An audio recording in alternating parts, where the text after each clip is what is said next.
All right, in this video I want to talk about the monomyth. The thing is this, the story of Jesus is a monomyth. It absolutely is. The problem with not understanding that is that humans don't know what the monomyth is. If not knowing that, you would look at the story of Jesus and say, it's true, it's not true, it's bullshit, it copies other stories, all of those things. And there's other people that just say, no, it's different. They don't learn very much. They don't see the similarities. They don't want to know the difference. It's a psychological drug. But Christianity right now has grown to the point that even though it's good for the group and for the individual, it has become absolutely toxic to humanity, to life on earth. We're over-evolving, and the ignorance of the denial of evolution is going to take us right through, and people that are not very aware are nevertheless violent, armed, and hateful, and judgmental, and they demonize other people, and they use that religion, which doesn't teach them to do that. They use that religion to justify it in their own minds. My name is Dan Paulson.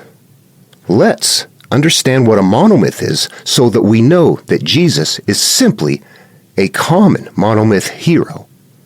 Hero of 1,000 Faces, Joseph Campbell's work. That's what I'm going to cover in this video.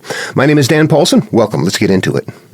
Okay, first I want to talk in brief about what the monomyth is, because it's important to understand this. It was identified by a scholar named Joseph Campbell. His book, The Hero with 1,000 Faces, first published in 1949, and I'm not recommending you get this book. It's up to you.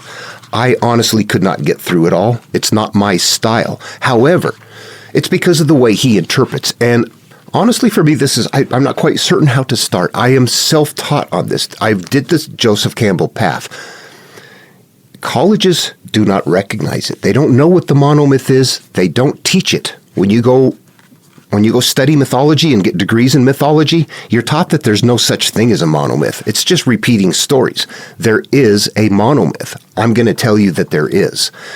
If we find it, we're going to find out that Joseph Campbell did not completely identify it. However, for me to make that claim sounds like, what the hell, dude, really? Once we understand what Joseph Campbell did, you will understand what's going on and see that there's some issues there. Joseph Campbell found a template called that he called the monomyth, one myth. And what it is a repeating series of things going on. Okay, let's see what he identified. And what I'm suggesting here is that it's going to take a while to grow into learning how to see what's there conceptually, but we're going to be able to align these stories up that sounded like they're plagiarizing, they're recopying, they're doing something like that. They're all monomyths. They're all the same monomyth. If you learn that, you'll see exactly what's going on and how humanity is being controlled. And talk about them. And then I'm going to talk about what they really are. We'll move into what they really are and even perhaps talk about some of the things that he left out, because he did not see two other very short, rarely occurring myths from antiquity. He just saw the super common monomyth, and he didn't see it completely accurately because he knew it was a psychological path, but there's something about it that he was missing. I just don't know. However, we're not going to worry about what he did. We're going to find it independently on our own. All right, so what I've got up right here is, I downloaded this from the internet. Joseph Campbell didn't do this, but somebody else put it together like this. His in a book is just kind of linear. But these are the steps. What do we have? I'm going to read them through. There's 17 stages. One is a call to adventure. There's a refusal of the call. There is a supernatural aid. The called hero gets supernatural aid. They're going to cross a first threshold.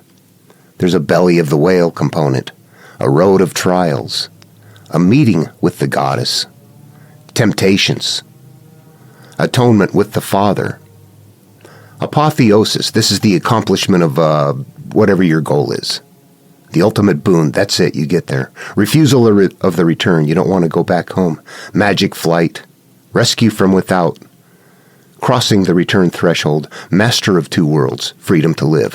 Okay, so this is something that he thought as he was reading adventures. There was a call to adventure. These all start with some hero being called. And in many cases, now this is not 100%, but in many cases, the person doesn't want to go.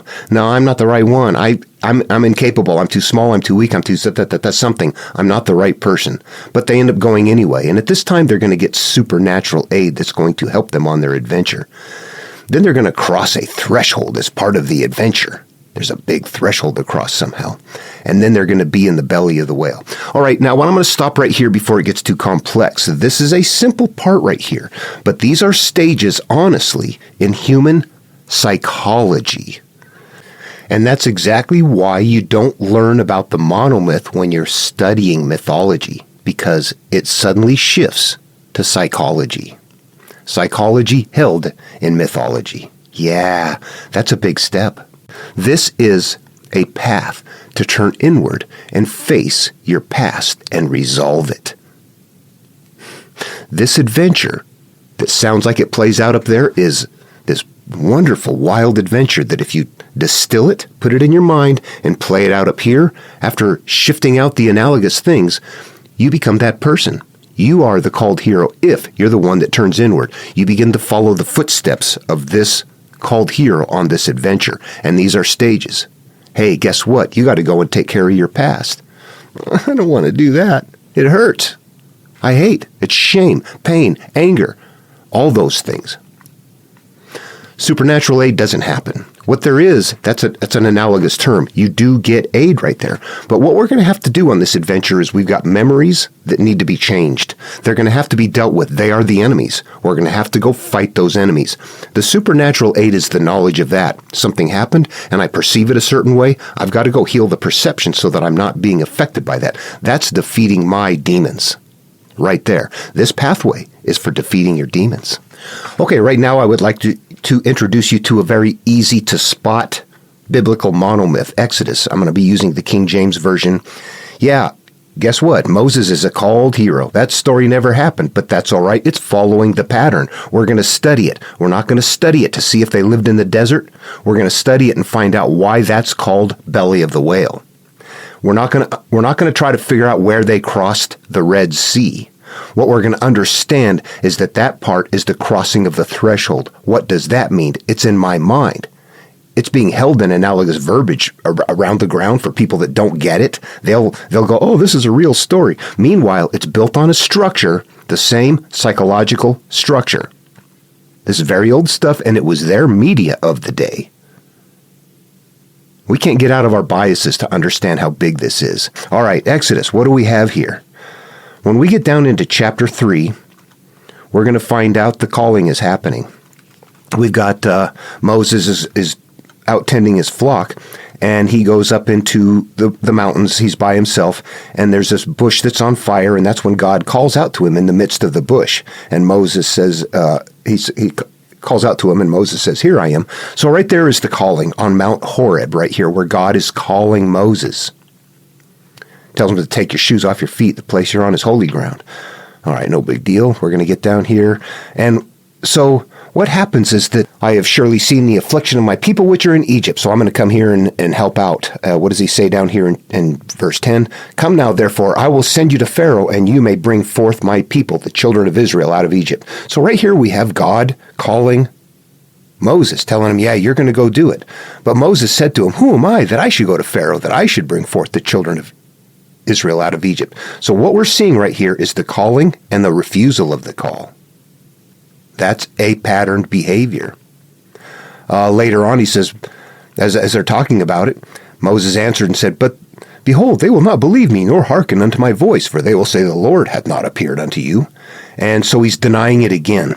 What do we have right here? And the Lord said to him, what is that in your hand? It's a rod. Cast it down on the ground. And he cast it on the ground, and it became a serpent. And Moses fled from before it. What do we have going on here? This is the calling, the refusal of the call, and the supernatural aid all sequencing as on the template. What that tells me right there is that, of course, the Exodus story is not true. Of course, it is ridiculously not true. The idea of it somehow being true, to believe that, really, you haven't learned very much about life if you think that something like that actually happened. It's just not possible.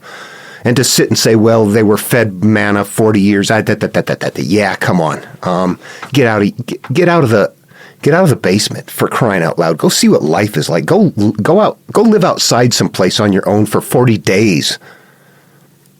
40 days in the wilderness, 40 years in the desert. Okay, we're getting onto something here. Those are repeating motifs that are analogous, that means something different. in the desert, in the wilderness, is in the mind. You go up here. 40 until it's resolved. Those are things that are going to sequence later that are specific to Jewish material. If we look at Greek mythology, we're going to find the same sequences. There's a lot of patterns that are all over people don't even talk about, like in the Argonautica, Jason and the Argonauts, Hercules is there with them to begin with.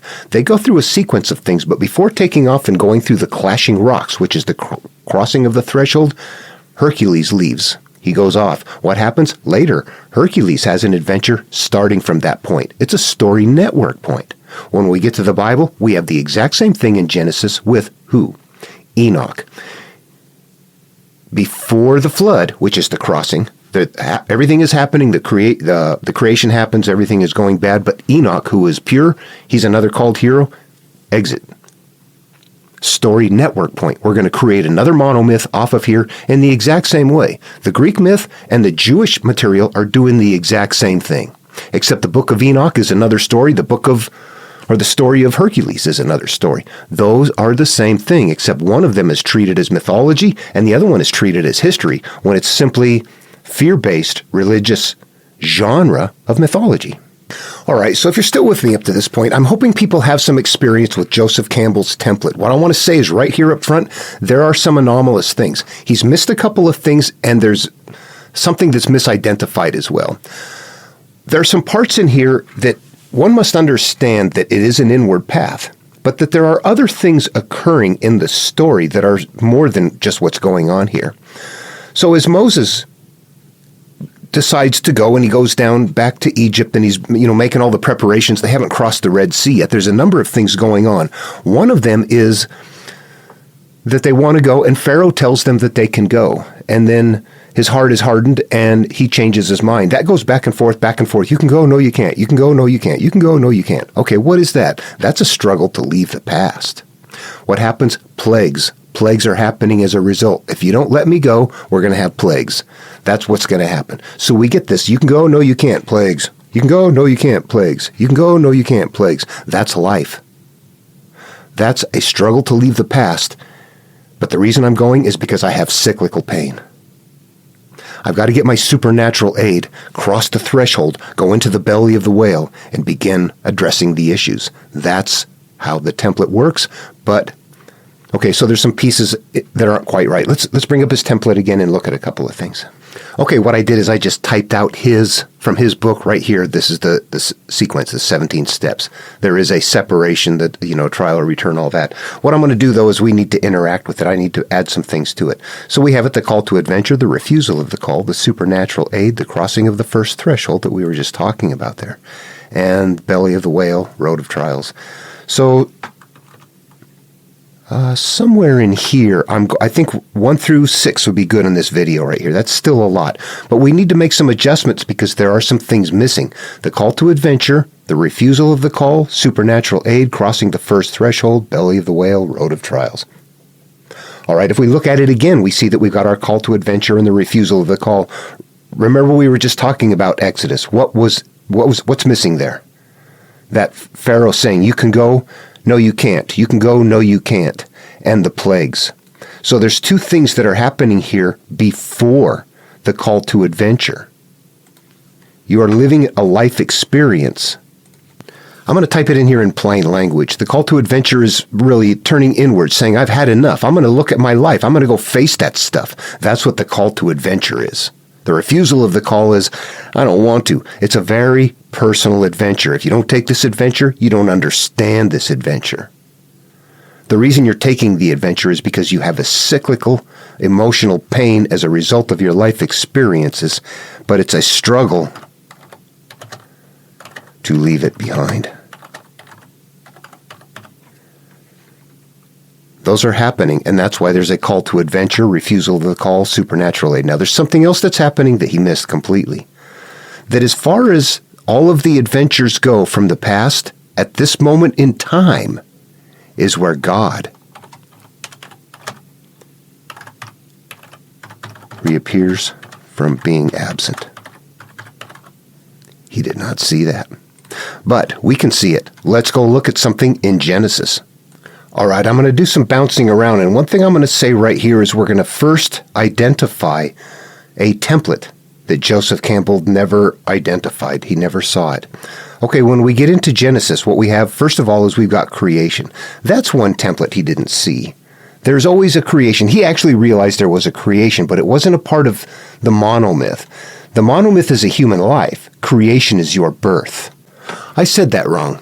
Creation is your birth and how things start, how life is going to be. Then there's a life sequence where things go bad, and that's the life cycle of a human up to the monomyth for the rare person who's going to take the monomyth, become the called person, and turn inward.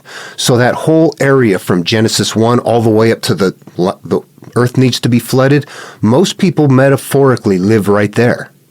They think that it happened historically, but they're angry and pissed off and hateful and everything like that. They're the beautiful daughters, their qualities, their inner qualities, the love, the joy, the peace, the acceptance, the innocence, and all of that have been corrupted, and now they're full of anger and hatred and all of that. But the only way that the world gets destroyed is when the individual themselves turns in and destroys their world. This is not about the destruction of planet Earth, but it is metaphorically about the destruction of your experience on planet Earth. Yeah.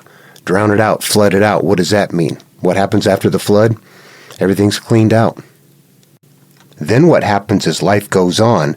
We become Adam and Eve. That's our conscious and our inner self, our inner being that gets hurt and cyclical pain happens. But what happens down here? We also, as we go on in life, we become iterations of other things.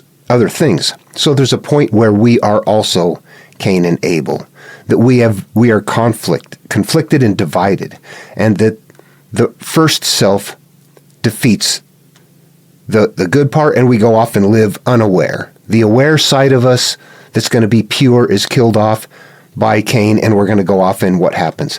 Right down here, and Cain went from the presence of the Lord and dwelt in the land of Nod on the east of Eden. Now, a careful reader of the Bible will realize that God is completely gone from here on out. We've got the generations of Adam. There's no mention of God, nothing around. And it came to pass 6. This is when what happens is the sons of God saw the daughters of men that they were fair and took them wives of all that they chose. This is metaphorical. This is our inner qualities being corrupted. And God saw that the wickedness of man was great in the earth, and that every imagination of the thought of his heart was evil only continually. And it repented the Lord that he had made man on the earth, and it grieves him at his heart. Meanwhile, God was never around. And God said he's going to destroy him, so he calls Noah. Right here, God just reappeared in person after having left Cain. God was not around, all right? So this is the calling. Still in Genesis, when we get down into chapter 12, where there's a big change that happens in the Bible. 1 through 11 is the older style. It still has multiple references there to gods in the plural. It hasn't fully morphed from its Babylonian origins. If you went to the Babylonian creation story, the 7 tablets of creation, you would see that Apsu, the creator god, is not around during the time everything goes bad, but returns when Marduk, the called hero, comes back. We're replicating patterns here.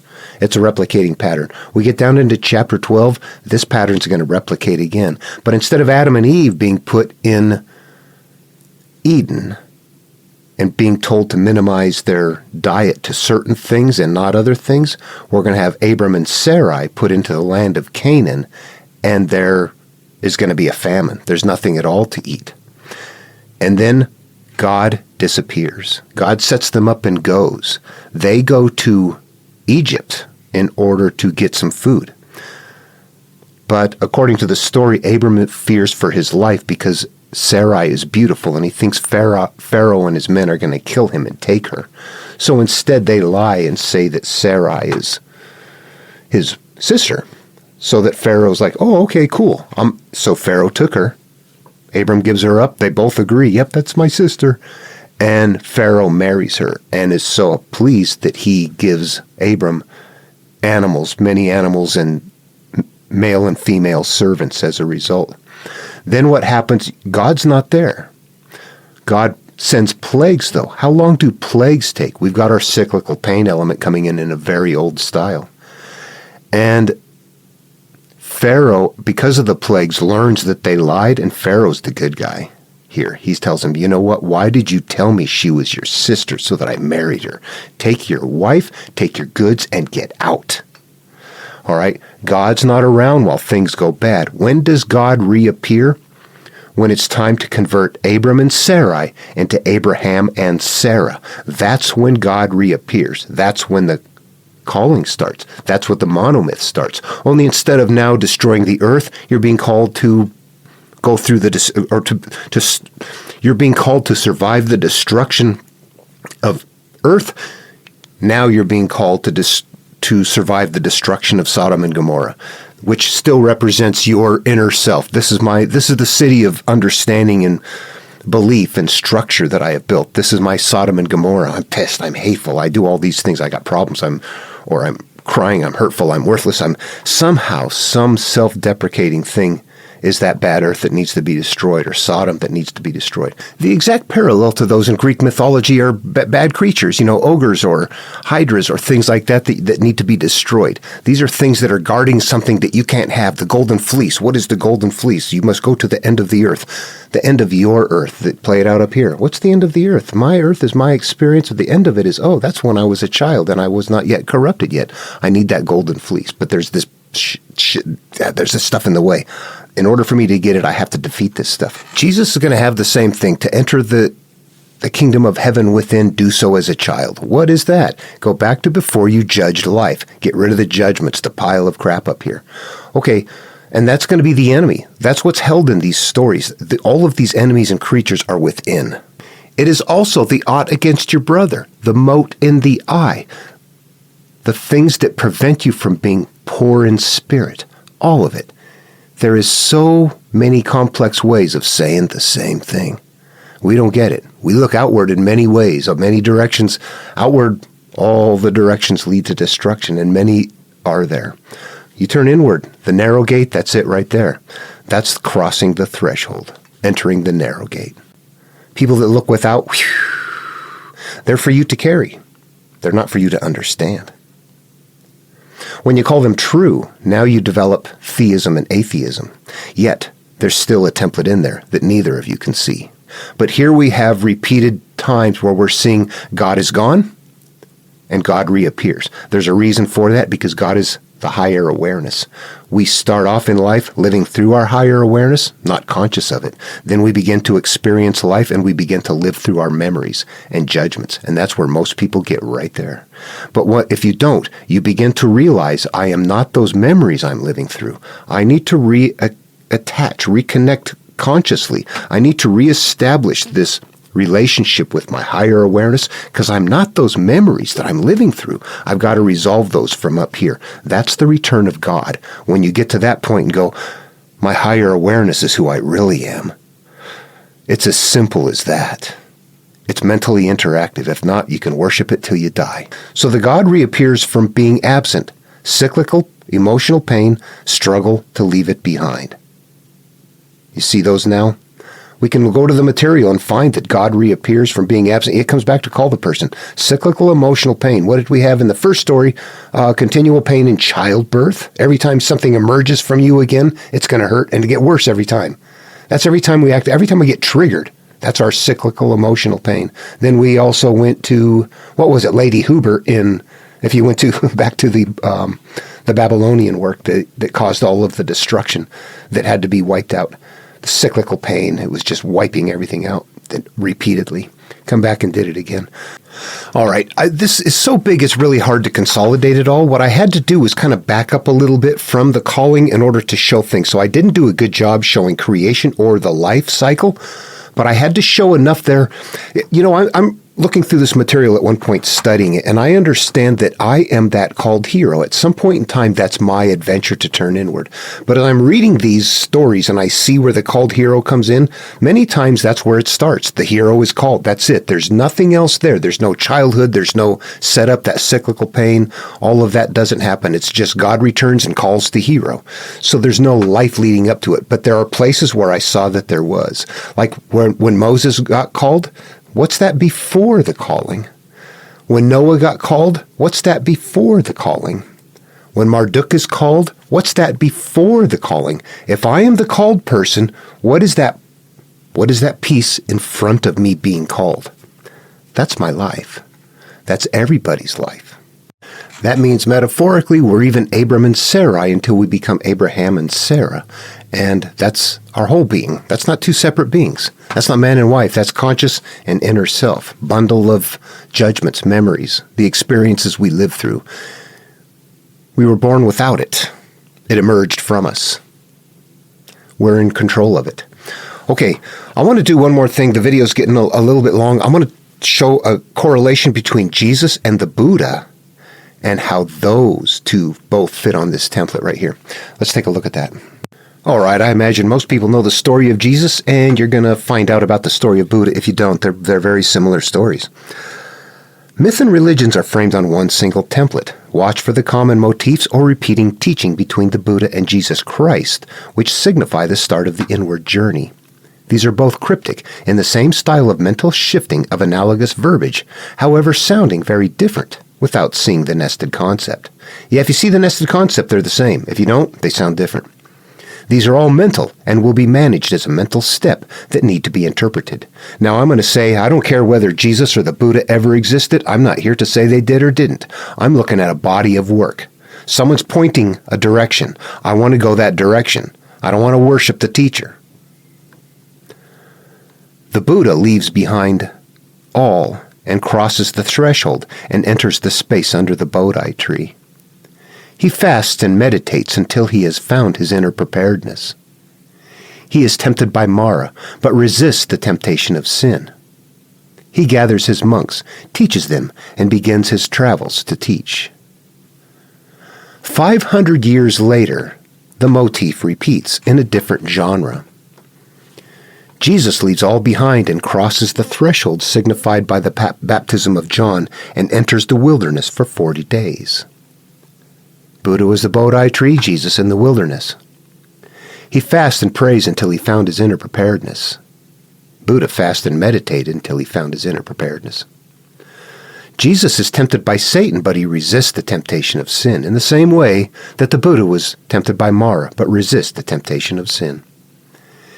Then Jesus goes on after that to gather his disciples, teaches them, and begins his ministry to teach. In the same way that Buddha gathered his monks, teaches them, and begin his travels to teach. Same story. Different characters. That is the mono-myth. There's one template in place. We'll put different characters and put them on different adventures, but there has to be some way that they're being called, that they're refusing the call, that they've got supernatural aid, that they are crossing a threshold, that they go into some place for a time of trial, that they must defeat things. Those are the patterns that are being followed all the time. Jesus material follows that same pattern. Where do they fit on the template? They do. Let's take a look. Here, I've gone ahead and filled it in here. God reappears from being absent. Okay, we're not going to get there. What we have here is the call to adventure. These are where it starts. Jesus is called, which follows the Buddha. They're both called to go. Yeah, Buddha made his own choice. It's a different style. It's not a worship this, it's a do this. Jesus is a do this, but if you can't do this, then treat it this way and worship it instead. And keep it nearby, keep it out in the population. So both are called. Refusal of the call, optional. Jesus does not refuse and Buddha does not refuse. Supernatural aid. As God's Son, Jesus already comes bundled with supernatural powers, but Buddha does not have or need supernatural powers. Here's a deviation. His is already a mental path.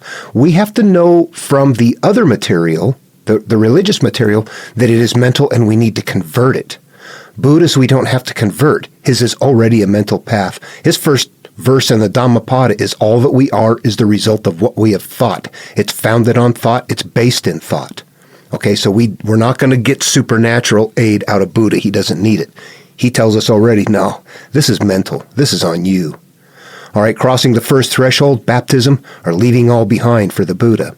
Belly of the well, 40 days in the wilderness for Jesus, under the Bodhi tree, meditating until ready, both of them, until ready. Road of trials, Jesus tempted by Satan, Buddha tempted by Mara. Do you see the conceptual alignments of the pattern, the template in the background that is being repeated in different teachings that people would go, this is not the same as that. Not on the outside. That's the wrapping paper. On the inside, open it up. It's the same thing. But you got to enter the narrow gate and go into the mind. This is simply a collection of mind that I put together that's easy to see. Jesus is a common monomyth hero that became a focus of what amounts to Christian idol worship. Just a few examples here. Watch for the conceptual patterns that are actually shared motifs.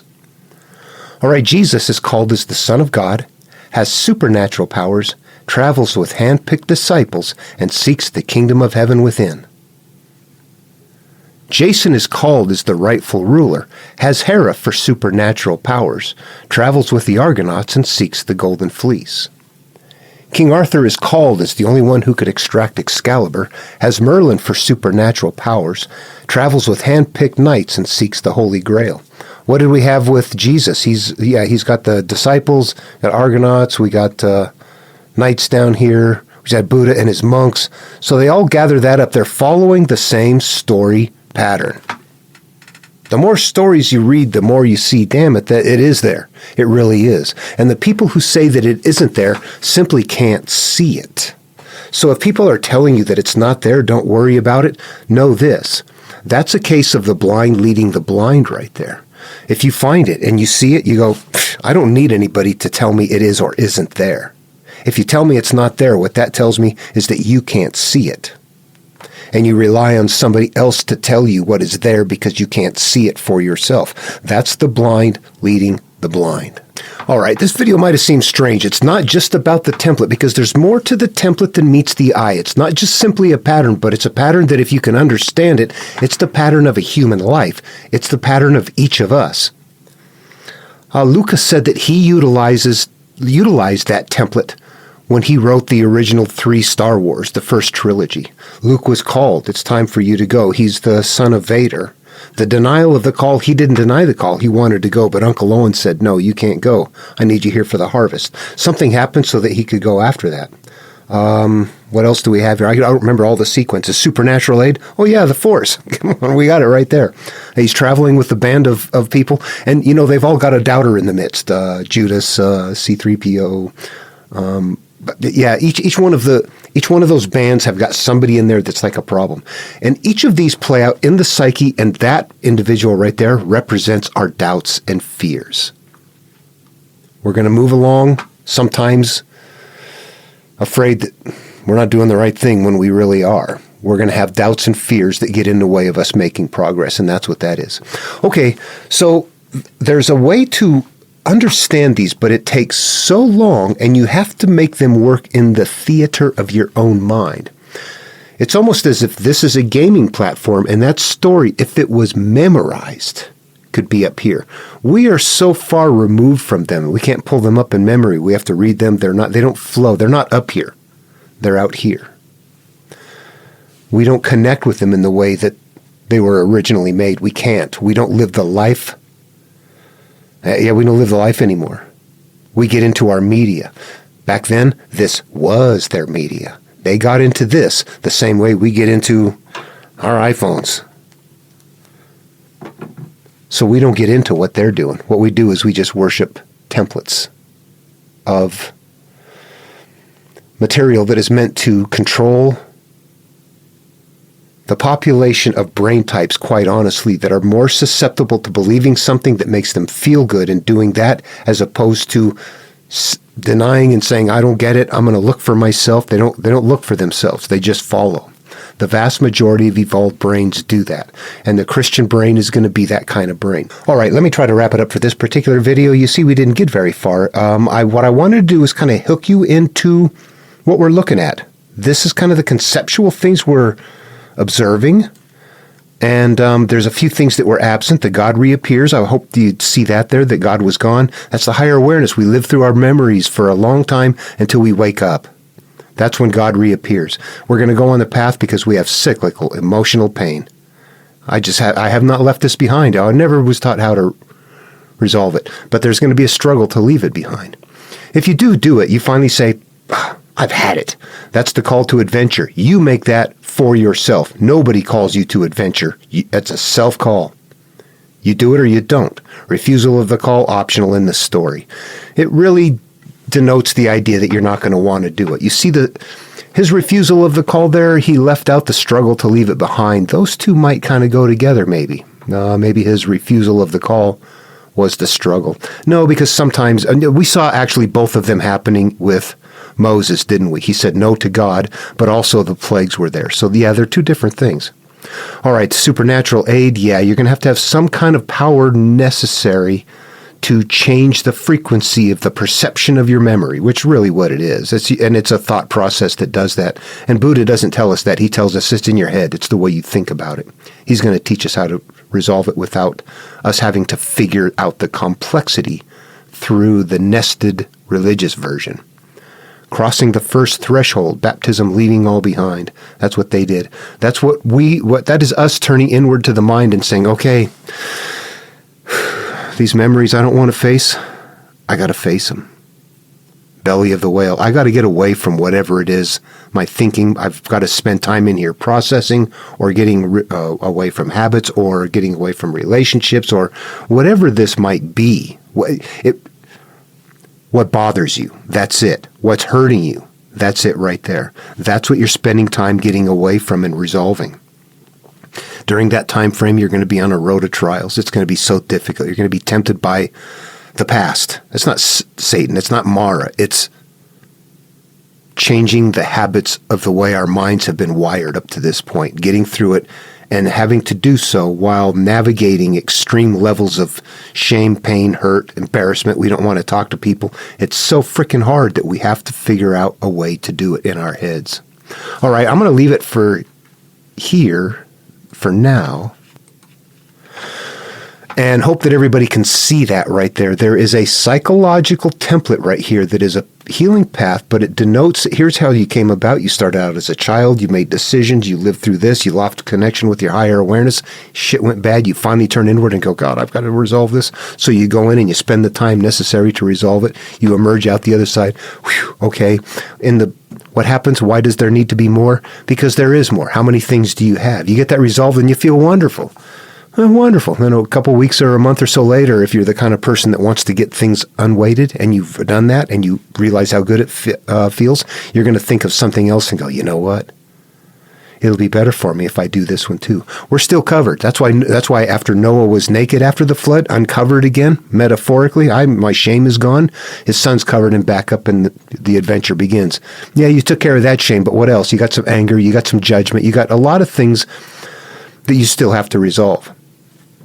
So it's going to continue to sequence on like that. As you get into the later part, as we start off as Abram, all the way through there, all of those are iterations of us. Abraham, Isaac, Jacob, that's us moving along life, going through the same processes, improving each time. Notice Abram gives up his wife to Pharaoh. And Abraham later gives up Sarah to a king, but God intervenes before the king does anything with her. So the same process is happening with, he did that as Abram and Sarai. The inner self got corrupted. The second time the influence is there, but there's this intervention from the higher awareness going, no, don't do it. Don't give in to that. Don't smoke it. Don't shoot it. Don't whatever. Don't drink it. Don't hit it. Don't destroy it. Resolve it. Then later on, he does it one more time. Only this time, before the marriage even takes place, the king sees them kissing in the courtyard and says, why did you even do that? So we see this iteration of a process going on. Those are iterations of us and showing how the struggle is, but how that struggle continues to ease up if we stick through it. Honestly, if I was to read that story without interpretation, I wouldn't worship it. I wouldn't think it was wonderful. I would think, what the hell? I don't trade my wife because I'm scared. What the hell is this I'm reading here?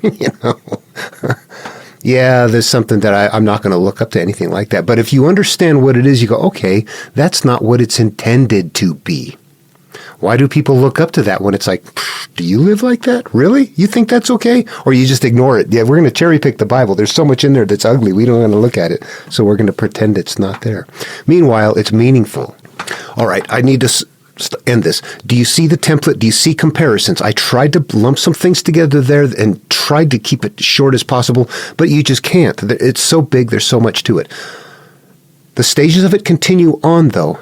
And again, improvements need to be made to Joseph Campbell's work. He was looking at those stories and saying, well, I see a crossing of the Red Sea. I see a sailing through the clashing rocks. I see a crossing the river Chebar in the Bible. I see a crossing the river Jordan. I see all of these elements up front. I see a baptism. I see going through the opening of a cave. What is all of these at this point of the story? Just call it crossing a threshold. Now you're looking for something that includes something to that. There's a cyclical pain element that I see. So now as you're reading the story, you go, well, where's the cyclical pain? Oh, continual pain in childbirth. Oh, your food gets defiled every day. Oh, you've got plagues coming. Those are the cyclical. Something is going to be holding a cyclical pain element in it. Anyway, all right. That should be it for this video because of the length of it. Questions, comments? I wish somebody understood enough to talk about anything. This is so tough on me. All right. See you in the next video.